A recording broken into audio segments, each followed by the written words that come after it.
October 13, 2022. Kerry C. Tipper, Denver City Attorney by Marcus Giavanni.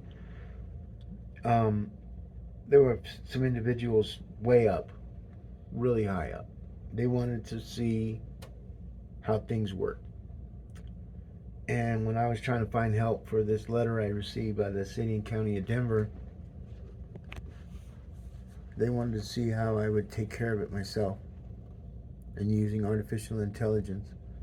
So what I did is on this letter, I had 15 days to answer it. It was sent to me on September 14. I wrote content based on actors that would participate in the letter or behind the scene, and it's not limited to them. It goes beyond to where all the voices, all the text messages, all the emails, all the correspondence between A and B, C, D, E, F, G identifiers.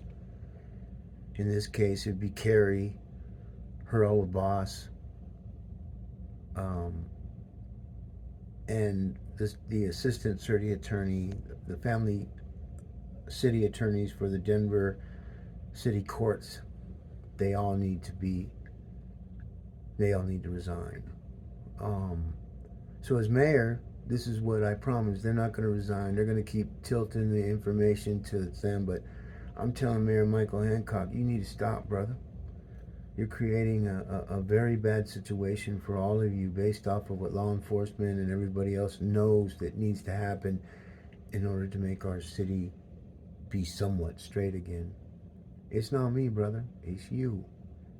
You know, we are not all Denver because you're led and you. There's a lot of things you did, Michael, being advised by people that I don't even want to know. Artificial intelligence, the ones that need to know, they know now.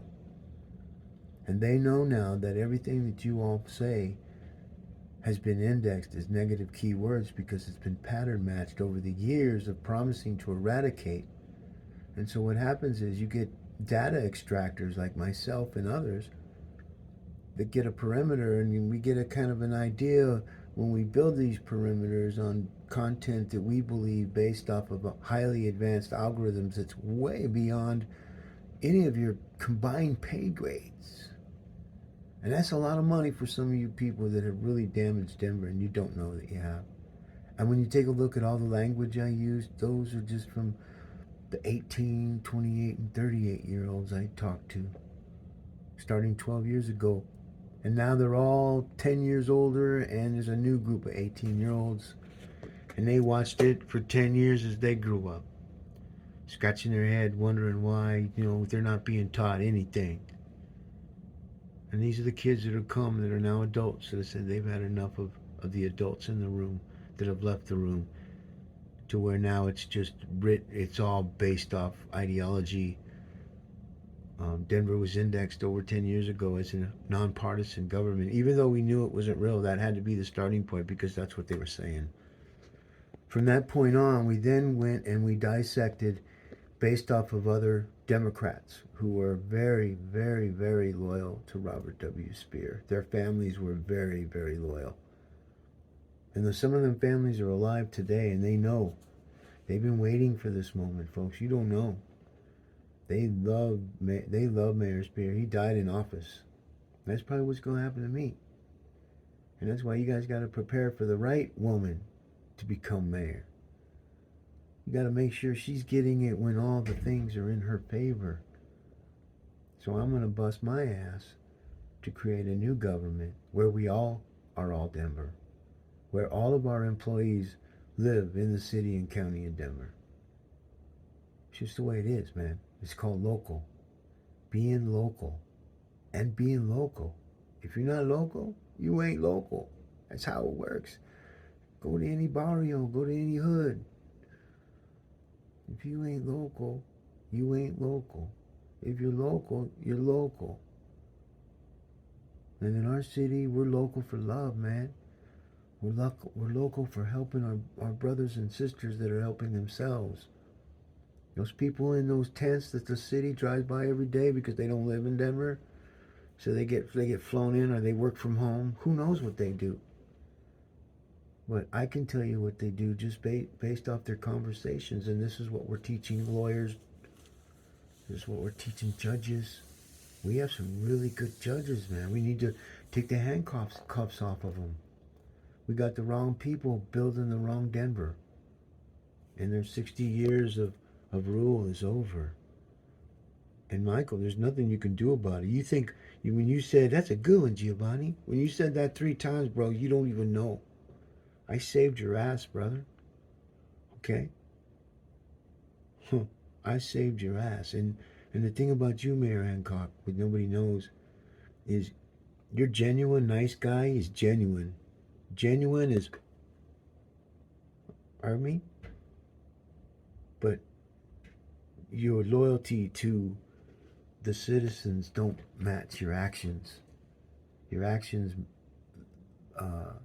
have been identified matching as a kleptocrat, to which Denver was first indexed, we all know, as a, that's right. And then the second time, 2015, they were indexed as monopoly government. 2019, they were indexed as a kleptocracy government. Kleptocracy government. Where everybody wins, but the people they represent. And all the services and everything is promised in our Spear Amendment, SPEER, named after Spear Boulevard. He was a Democrat, and he saw things back then that was leading to a partisanship takeover. And that's when he signed the Spear Amendment, and that's why it's never been challenged, it's never been erased, it's been manipulated. And that manipulation stops. And the city and county of Denver has an opportunity to protect its citizens, like the rhetoric that Kerry just spewed when she was sworn in. She can't hide. And so these are the things that they try to manipulate and try to control. Kerry, you can't. I know what you people are doing. Everybody does. And you need to stop. Because it will be your demise in the digital world and your job. Especially when I'm mayor. And I'm going to be mayor. And you kind of manipulate all the ballots and get all everybody. It's over, man. Right now people are learning. Judges are learning. They're starting to realize. Because they were bullshitted. Because nobody really... Who was paying attention in 1963? I was 3 years old. How old was Mayor Hancock? He wasn't even born yet. He wasn't born until 1969, when I was 9 years old. I was already selling candy in the city and county of Denver. I was the top candy salesperson. I was making anywhere from $50 to $150 a night. The most I've ever made in one night was $245.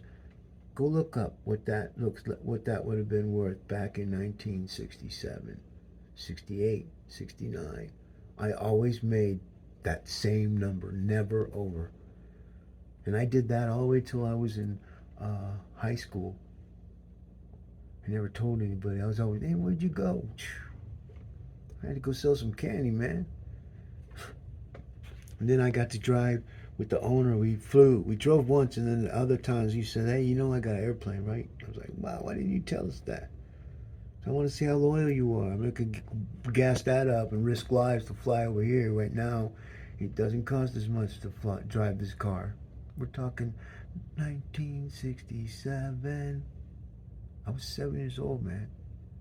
People were all worried about, my dad didn't worry. He met the people. My dad talked to them, shook their hand. He said, go ahead, son. Boom. So we went to Disneyland one time, and I wasn't really impressed. I wasn't really impressed. I got to see what I saw. It was Mickey Mouse. That's all I cared about. And Goofy.